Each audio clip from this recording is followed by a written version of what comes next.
Gusto nyo ba ng madali ang luto sa manok? Yung madali na nga, tapos masarap pa. Panoorin nyo tong video na to.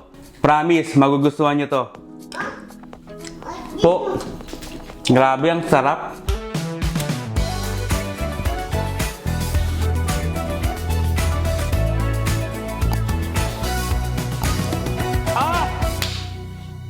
Okay guys, napakadali lang nito. Una nating gawin, prituhin muna natin tong carrots at patatas.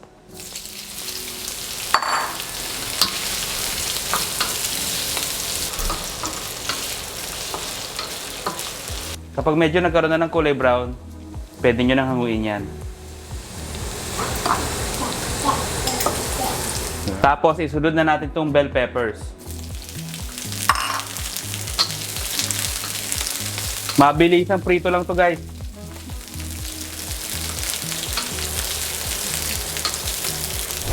Okay guys, pwede na tong ating bell peppers.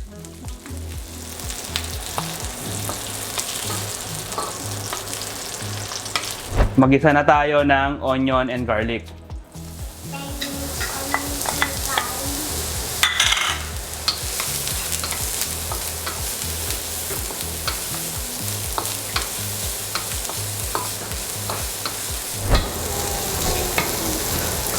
Kapag nagisa nyo na maigi, ilagay nyo na tong manok. Chicken thigh yung gamit ko rito. Pero pwede kayong gumamit ng kahit anong part na gusto nyo.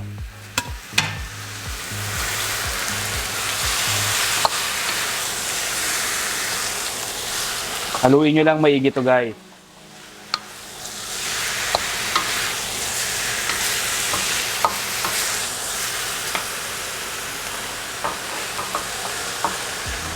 Kapag nag-iba na yung kulay niya, lagyan nyo na ng ground black pepper at fish sauce or patis. Tapos haluin nyo lang ulit.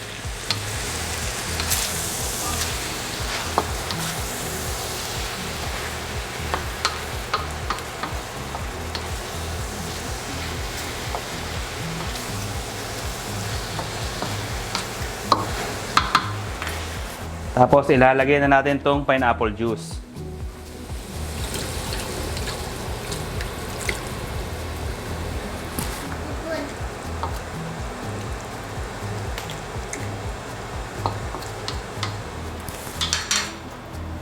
Tapos tatakpan lang natin to for 20 to 25 minutes.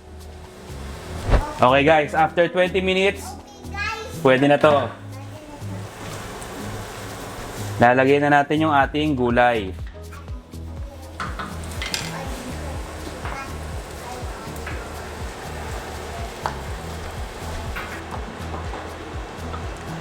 Tapos papakuluan pa natin for another 5 minutes. So after 5 minutes guys, pwede na tong ating gulay.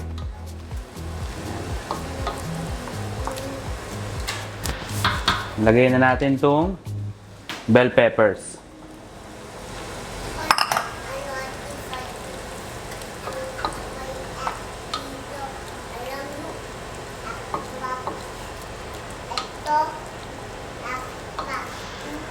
Itong pineapple chunks, lagay na rin natin.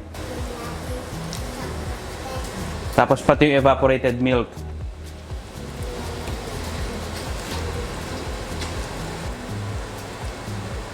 Pagkalagay nyo ng evaporated milk, huwag nyo nang takpan para hindi mamuumuo yung gatas. Hayaan nyo lang siyang kumulo. Simmer nyo lang.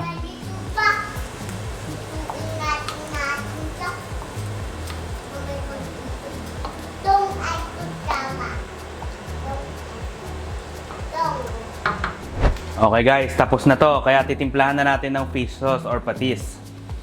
Kung gusto nyo ng asin, pwede rin naman.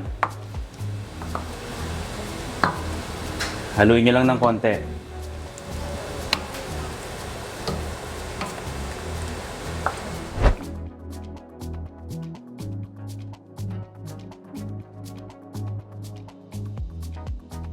O di ba napakadali lang magluto ng pininyahang manok? Tamang-tama to kung wala ka nang maisip na ulam. Eto na, lutuin mo. Ang sarap. Ang dali pa. Grabe. First bite muna. First bite na yun. Manamis-namis na medyo maasim tapos napakalambot ng manok. Ang sarap nito guys, subukan nyo na. Promise, magugustuhan nyo to. Perfect pang ulam. Tamang-tama sa mainit na kanin. Oh, paano? Kung nagustuhan nyo tong video na to, syempre mag-subscribe na kayo tapos i-like nyo na tong video. At mag-comment kayo ng mga pagkain na gusto nyo tsambahan natin. Basta lagi nyo tatandaan na ang luto, mas sumasarap yan kapag patsamba-tsamba lang. Kita-kita tayo next week guys. Ang sarap!